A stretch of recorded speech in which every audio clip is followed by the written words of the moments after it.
নমস্কার, কেমন আছো তোমরা সকলে? আমার চ্যানেলের নতুন আর একটা ব্লগে তোমাদের স্বাগত জানিয়ে আজকের ব্লগটা শুরু করলাম। গত শুক্রবার মামা বাড়িতে ছিল সন্তোষী মায়ের পুজো, সেই জন্যই সেখানে চলে গিয়েছিলাম। আর এবারে দেখো সন্তোষী মায়ের মূর্তিটা কত সুন্দর হয়েছে। দূর থেকে ফটো তুলেছি, বোঝা যাচ্ছে না, কিন্তু খুব সুন্দর হয়েছে। সকলে বলছিল নাকি গত বছরের মূর্তিটা নাকি আরও খুব সুন্দর হয়েছিল। আর এখানে দেখো ঝালরটা কি সুন্দর লাগছে না? এবারে বলছে সকলেই বলছে নাকি অল্প স্বল্প করেই সাজানো হয়েছে, গত বছরে সাজানোটা নাকি আরও খুব সুন্দর হয়েছিল। এখন প্রায় বাজে দুপুর 1টার মতন, তো সেই কারণে উপরে চলে এলাম। এই ছাদের মধ্যেই খাওয়া দাওয়ার আয়োজন হয়েছে, তো সকলে খেতে বসে গেছে। আর এইদিকেই দেখো রান্না বান্না হয়েছে, আর এখানেই খাওয়ানোর ব্যবস্থা হচ্ছে। তো চলো বসে পড়ি।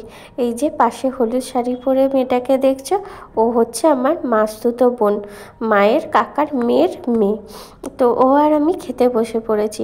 আর এখানে সবার মধ্যে চলছে মানে খুব আলোচনা, আর কে কোন চেয়ারে আগে বসবে আগে থেকে লাইন রাখার চলছে।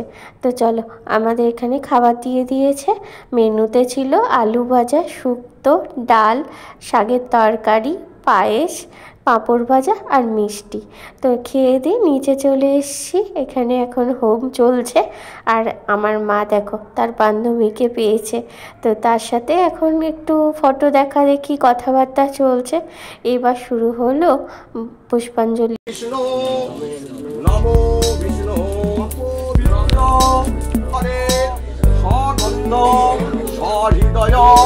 ভক্তি পুষ্পাঞ্জগ্রহ সহিত সূর্য গ্রহায় নমঃ।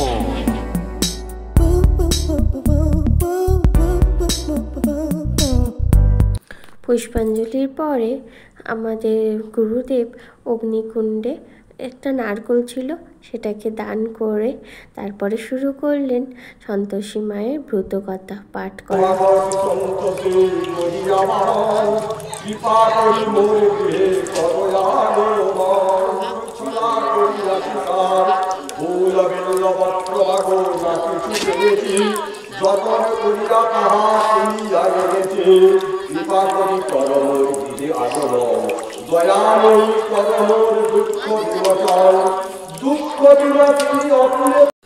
ব্রতকথা পাঠের পর আবার সেকেন্ড ধাপের পুষ্পাঞ্জলি শুরু হলো।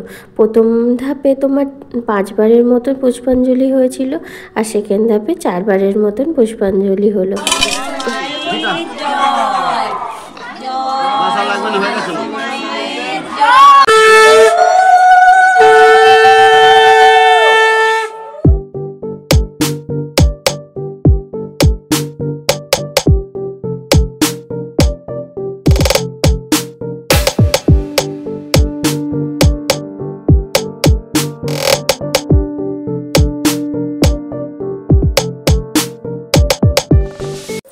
দেখতে দেখতে আমরা পুজোর একেবারে শেষের দিকে চলে এলাম।